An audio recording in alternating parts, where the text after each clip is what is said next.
Da última oportunidade que fizemos a exposição da palavra de Deus, eu falei sobre que o apóstolo Pedro não era machista, quando ele diz lá na sua carta que os maridos deveriam tratar com honra suas esposas, considerando-as como parte mais frágil. Demonstramos ali que ele não estava defendendo um princípio ou uma superioridade do ser masculino sobre o feminino, em termos de ser mais forte e importante do ponto de vista como ser humano. Mas ele estava ali estabelecendo, demonstrando o princípio da diferença natural, biológica, que existe no corpo masculino e no feminino. Diferença de potencialidade de física, de atividades para as atividades, no caso aí do homem, Deus o criou para ser, então, com habilidade, salvo as exceções, como também do lado das mulheres, para exercer serviços pesados, né, braçais, enquanto que a mulher para o serviço mais leve, doméstico, né? Agora eu quero, continuando para concluir essa questão, que também existe uma crítica agora sobre o apóstolo Paulo, que ele também era machista e que defendia que o homem deveria ser superior à mulher e essa deveria se submeter a ele de maneira incondicional, no caso da relação de marido e mulher, na relação conjugal. E os que não conhecem o Evangelho usam esse texto aqui para criticá-lo, onde lemos em Efésios capítulo 5, versículo 22 e 23. Esposas, que cada uma de vocês sujeite a seu próprio marido como ao Senhor, porque o marido é o cabeça da esposa, como também Cristo é o cabeça da igreja, sendo ele próprio Salvador do corpo.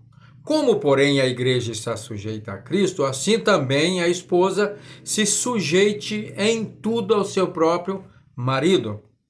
Mas aí, olha o que ele diz logo na frente.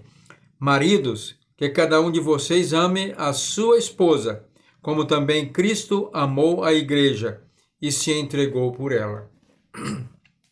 Está aí o princípio já que é uma relação de amor.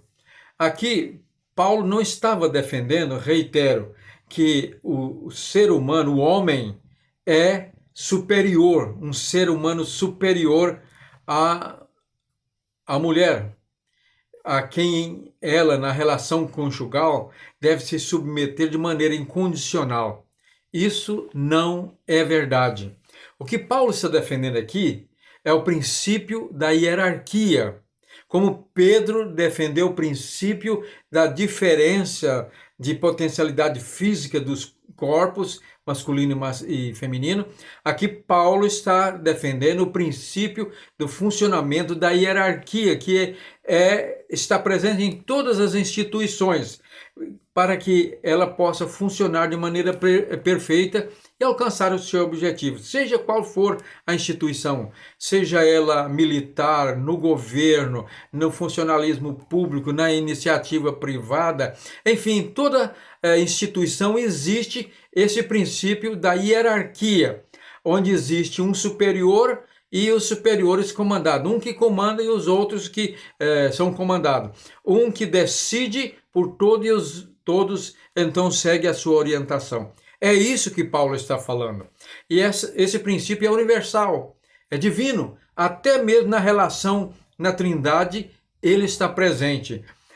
Nós encontramos na palavra de Deus que Cristo, ele diz que eu vim enviado pelo Pai. Quando Cristo estava aqui exercendo seu ministério, ele agiu o tempo todo sob a autoridade do Pai. Portanto, é um princípio não de para demonstrar superioridade, capacidade, mas de autoridade para a funcionalidade da instituição, dos relacionamentos, numa instituição. Então, Cristo é o Criador, ele é o Logos eterno, por meio do qual o Pai, o Deus eterno, o Pai criou o universo. E ele estava aqui sob a sua autoridade. E quando ele foi para o céu, antes ele disse para os discípulos: eu vou, mas vou enviar outro Consolador, que estará aqui com vocês para sempre, para continuar a missão dele. Quando ele ressuscitou, nós encontramos lá no capítulo 28 de Mateus, né? Se não me fala o versículo 24, ele diz que todo o poder me foi dado nos céus e na terra. E no dia de Pentecoste ele enviou o Espírito Santo, e o Espírito Santo está atuando na igreja desde aquela época aqui, sob a autoridade de Cristo. E Paulo chama de o Espírito de Cristo. Então nós temos aí essa hierarquia. E nós temos aqui, ele é claro, em 1 Coríntios, versículo 3, olha o que o apóstolo diz.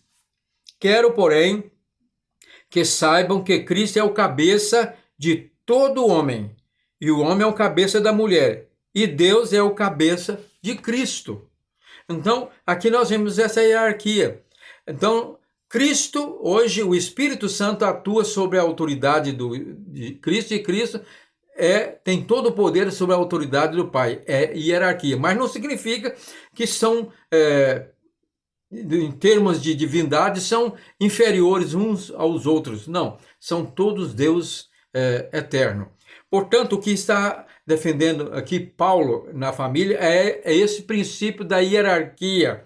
Chama-se cadeia de comando. Para que uma empresa funcione bem, tem o presidente e o vice-presidente. Na ausência do vice-presidente, ele atua. No caso do presidente da República, atua o vice-presidente. E aqui na família, quem é o presidente? Deus colocou como presidente líder o marido. O marido. Uma cadeia de comando. Esse guarda-chuva da autoridade de Deus. Sob ele está Cristo, sobre Cristo está o homem, sobre o homem, a autoridade do marido, está a esposa.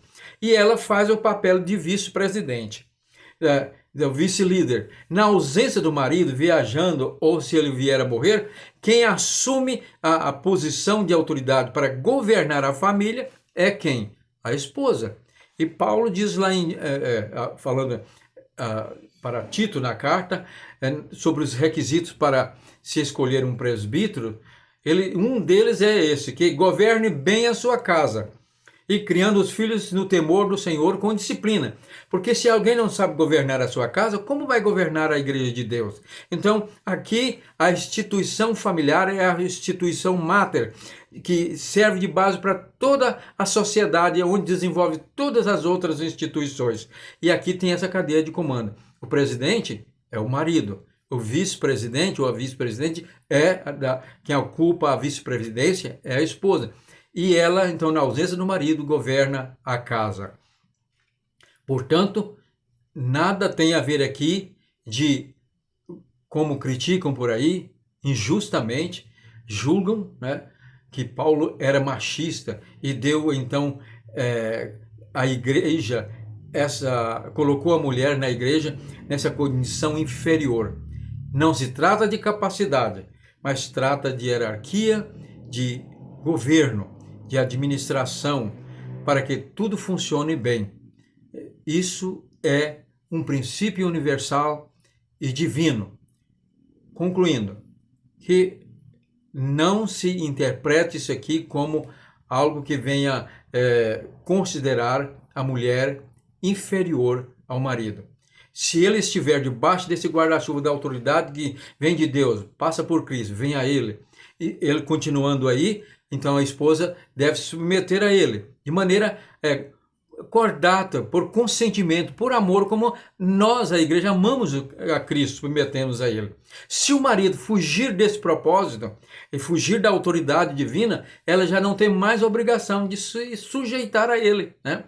Porque lá em Colossenses capítulo 3, versículo 18, Paulo diz que as esposas devem estar sujeitas aos seus maridos no Senhor. Isso é, se o marido estiver na condição de agradar ao Senhor, fazer a vontade do Senhor, ela deve submeter a ele. Se ele fugir disso aí, ela não tem mais obrigação. Do contrário, estaria sendo cúmplice nos seus pecados. É isso que Paulo está dizendo, o princípio da cadeia de comando de hierarquia e não de superioridade do homem sobre a mulher.